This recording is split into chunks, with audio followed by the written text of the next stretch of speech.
வரவேற்கிறோம். இந்த தலைப்பில் shielded metal arc welding SMAW மூலம் பிளாட் பொசிஷனில் உள்ள 6 mm தடிமன் கொண்ட கேஸ்ட் அயன் மேல் உள்ள சிங்கிள் வி பட் ஜாயிண்டை மதிப்பிடுவது பற்றி கற்றுக்கொள்வோம். குறிக்கோள்கள்: இந்த பயிற்சியின் முடிவில் உங்களால் விளிம்புகளை வெட்டி தயார் செய்யவும், காஸ்ட் அயன் பிளேட்ஸை அமைத்து டாக் வெல்ட் செய்யவும், பிளேட்ஸை முன்கூட்டியே சூடாக்கி ஜாயிண்ட்டுகளை சூடாக்கவும், எலக்ட்ரோடை தேர்ந்தெடுத்து கரண்டை அமைக்கவும், விரிசல் இல்லாமல் மல்டி பாஸ் ரன்ஸை டெபாசிட் செய்யவும், ஜாயிண்ட்டுகளில் குறைபாடுகள் உள்ளதா என்று பரிசோதிக்கவும் முடியும். வெல்டிங் செயல்முறைக்கு தேவையான கருவிகளை பார்ப்போம். Steel rule, scriber, ball peen hammer, hacksaw frame with blade, flat file, bench vise, tri-square, chipping hammer, stainless steel wire brush, safety clothing, gloves, PPE kit, electrode, SMAW welding machine. இந்த பயிற்சியின் முடிவில் உங்களால் cost iron பிளேட்டை 150க்கு 50 முதல் 6 millimetre அளவு வரை வெட்டவும்,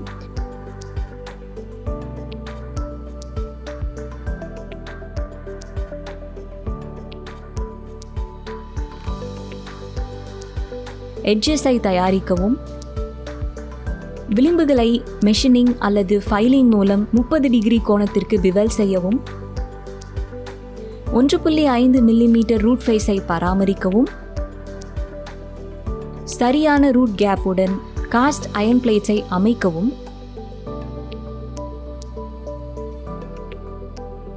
குறைந்த hydrogen 3.15 millimetre டயா கொண்ட காஸ்ட் அயன் எலக்ட்ரோடை தேர்ந்தெடுத்து கரண்டை 90 முதல் 120 ஆம்ஸ் அளவில் அமைக்கவும்,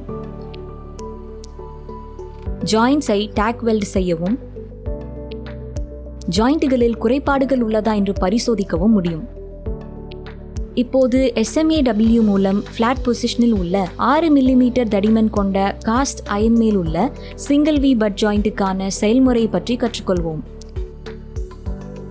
டாக் வெல்ட் செய்யப்பட்ட காஸ்ட் அயன் ஜாபை வெல்டிங் டேபிளில் வைக்கவும், ஜாபை முன்கூட்டியே சூடாக்கவும், குறைந்த நைட்ரஜன் 3.15 மில்லிமீட்டர் டயா கொண்ட காஸ்ட் அயன் எலக்ட்ரோடை தேர்ந்தெடுத்து கரண்டை 90 முதல் 120 ஆம்ஸ் அளவில் அமைக்கவும், 80 டிகிரி எலக்ட்ரோட் கோணத்துடன் மீடியம் ஆர்க் லென்த் கொண்ட வெல்டின் கோடு வரை ரூட் ரன்னை டெபாசிட் செய்யவும், குறுகிய வளைவை தவிர்க்கவும்.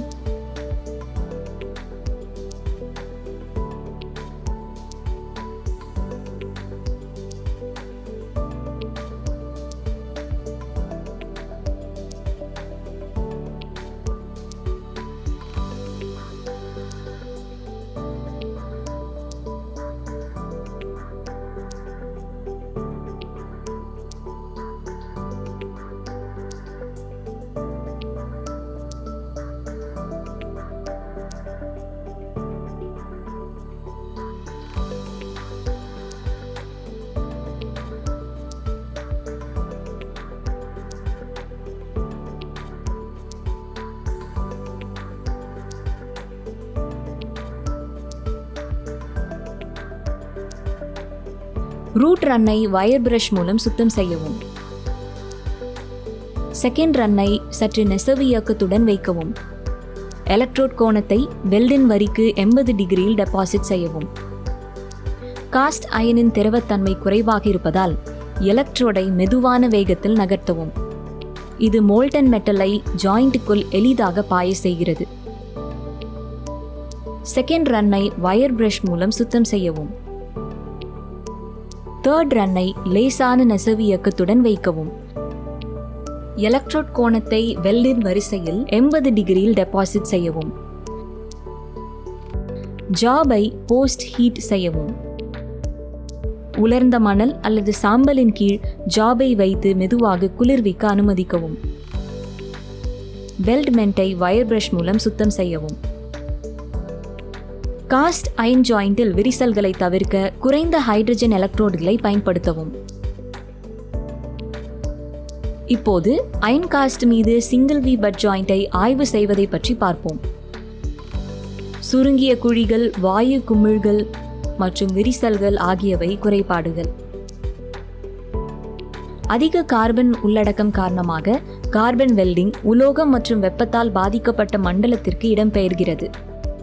அதிக கார்பன் பிளேட்டை கடினமாகவும் உடையக்கூடியதாகவும் ஆக்குகிறது. குறைகளை இப்போது பார்ப்போம்.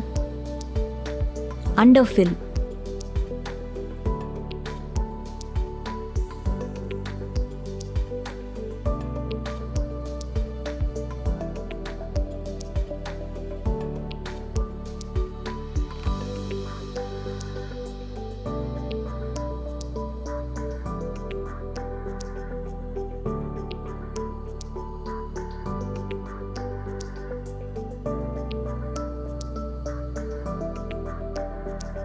Overlap.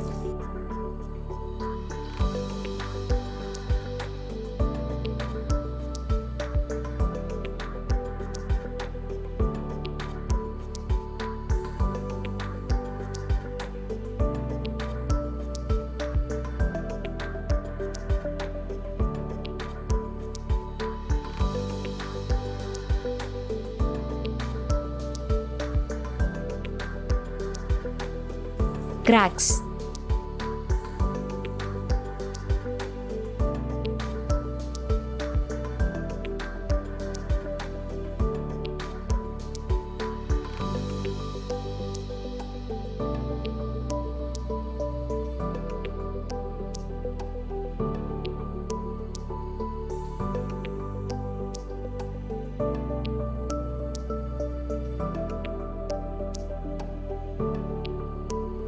Excess reinforcement.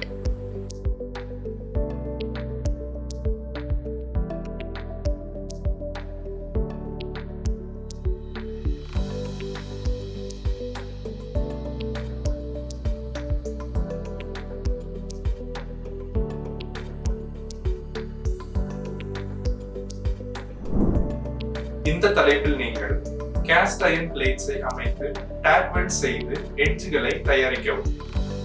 எலக்ட்ரோடை தேர்வு செய்து கரண்டை அமைக்கவும். விரிசல் இல்லாமல் ரூட் ரன்னை செகண்ட் மற்றும் தேர்ட் ரன்னை டெபாசிட் செய்யவும். போஸ்ட் வெல்டின் மூலம் ஜாயிண்டில் இருந்து ஸ்ட்ரெஸ்களை அகற்றவும். ஜாயிண்ட்களில் குறைகள் உள்ளதா என்று சரிபார்க்கவும் கற்றுக்கொண்டீர்கள். நன்றி மாணவர்களே, அடுத்த வகுப்பில் சந்திப்போம்.